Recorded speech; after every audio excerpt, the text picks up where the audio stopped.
नौजवान आली जनाब कारी अरकम साहब कासमी दामद बरकातहू आलिया से गुजारिश कर रहा हूँ वो तशरीफ लाए और लहरे दाऊदी से सामाईन के कल्ब व जिगर को मिठास पहुँचाए इस शेर के साथ कि हर मुसलमान का ईमान लिए बैठी है, बोलिए सुभान अल्लाह। हर मुसलमान का ईमान लिए बैठी है, यानी अल्लाह का फरमान लिए बैठी है। अरे सर झुकाए हुए आदाबे तिलावत के लिए आमिना गोद में कुरान लिए बैठी है।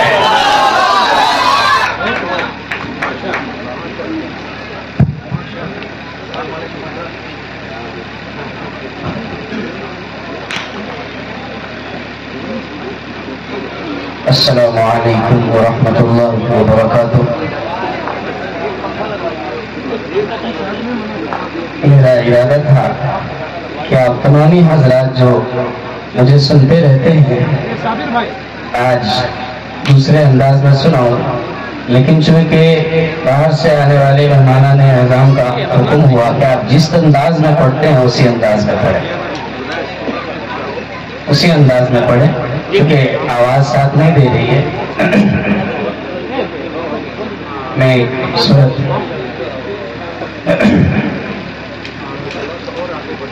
अऊज़ु बिल्लाहि मिनश शैतानिर रजीम बिस्मिल्लाहिर रहमानिर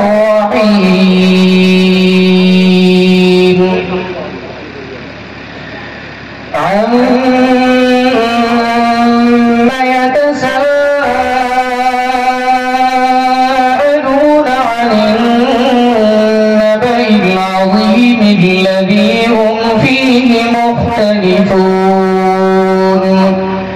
كلا سيعلمون ثم كلا سيعلمون ألم نجعل الأرض مهادا والجبال أوتادا وخلقناكم أزواجا وجعلنا نومكم سباتا وجعلنا الليل لباسا وجعلنا النهار معاشا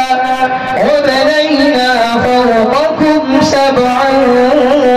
شدادا وجعلنا سراجا وهاجا وأنزلنا من المعصرات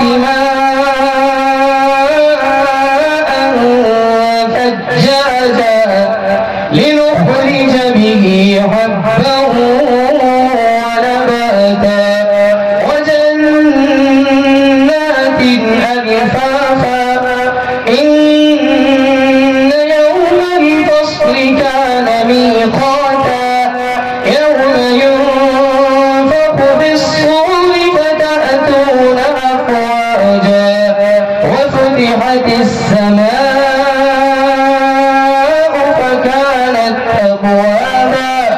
وسيرت الجبال فكانت سرابا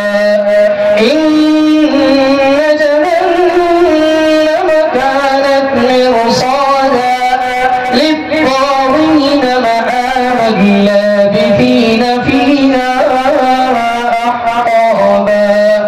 لا يذوقون فيها بردا ولا شرابا إلا حميما وغساقا جزاء وفاقا إنهم كانوا لا يرجون حسابا وكذبوا بآياتنا كذابا وكل شيء أحصيناه كتابا فذوقوا فلن نزيدكم إلا عذابا إن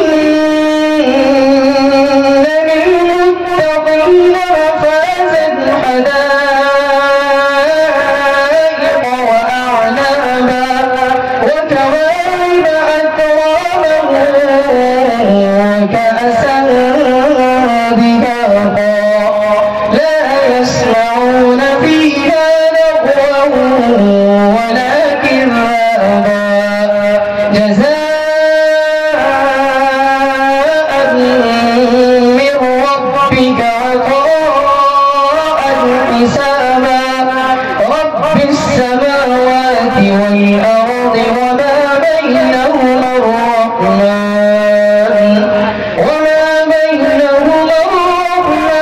لا يملكون منه خطابا يوم يقوم الروح والملائكة صفا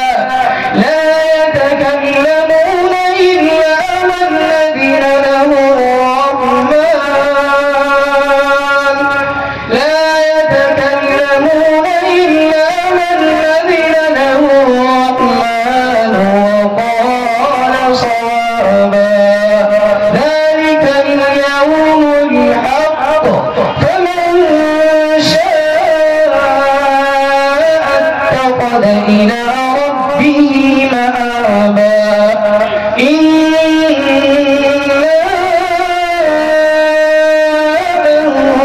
أنذرناكم عذابا قريبا يوم ينظر المرء ما قدمت يداه يوم ينظر المرء ما قدمت يداه ويقول الكافر يا ليتني كنت ترابا صدق الله العظيم.